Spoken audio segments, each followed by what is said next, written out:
The Most Distinguished Alumna Award is awarded to Vice President Maria Leonor Herona Robredo, Bachelor of Arts, 1996.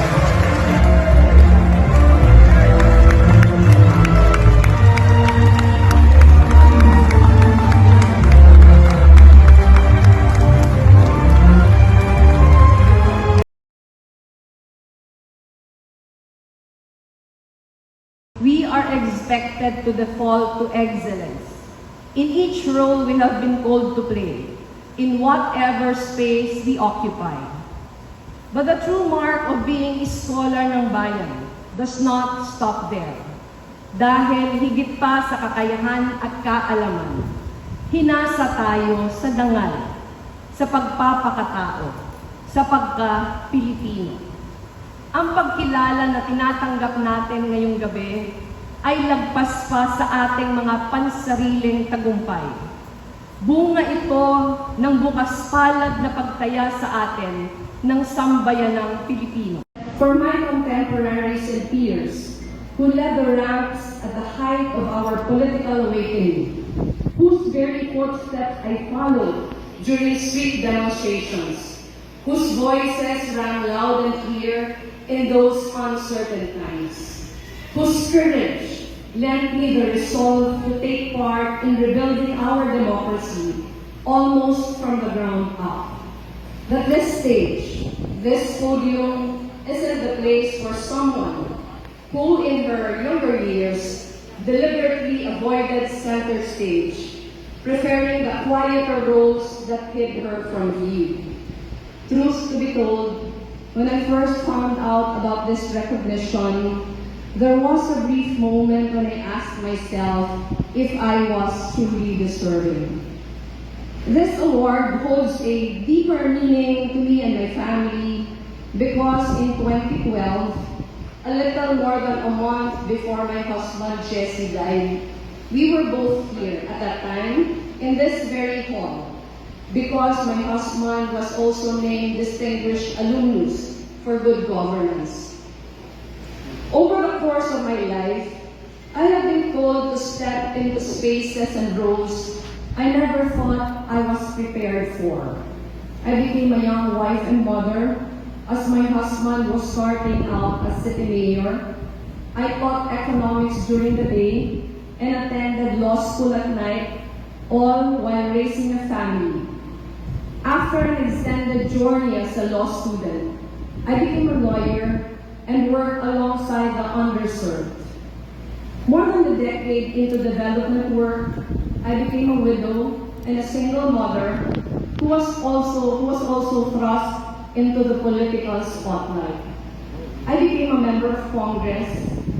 Then, in a most unexpected turn of events, became the 14th Vice President of the Philippines and a de facto opposition leader. 6 years later, I stood as the lone woman candidate in a consequential presidential elections. Over the past year, while heading a non-profit organization, I have shuffled between here and abroad to share our story with different audience, traveling to places much farther than Naga and UP, and learning a lot about the world from the people I have had the privilege of meeting. This is nowhere near the life I would have envisioned for myself. But with the benefit of hindsight, I have come to embrace that this was simply a series of dots connecting, leading me where I am today, here in front of all of you, tasked to represent a very impressive roster of UP alumni. It is truly a very humbling moment. The weight of this recognition bears heavy.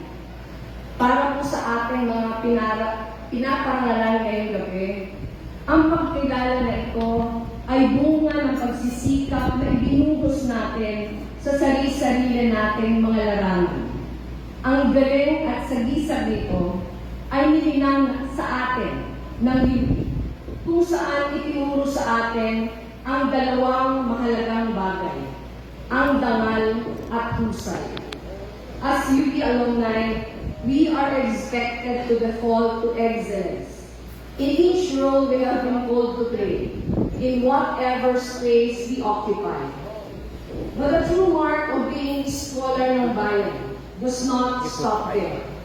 Dahil higit pa sa kakayahan at kaalaman, hinasa tayo sa dangal, sa pagpapakatao, sa pagka-Pilipino. Ang pagkilala na tinatanggap natin ngayong gabi ay lagpas pa sa ating mga pansariling tagumpay. Bunga ito ng bukas palad na pagtaya sa atin ng sambayanang Pilipino. This is more than just an award.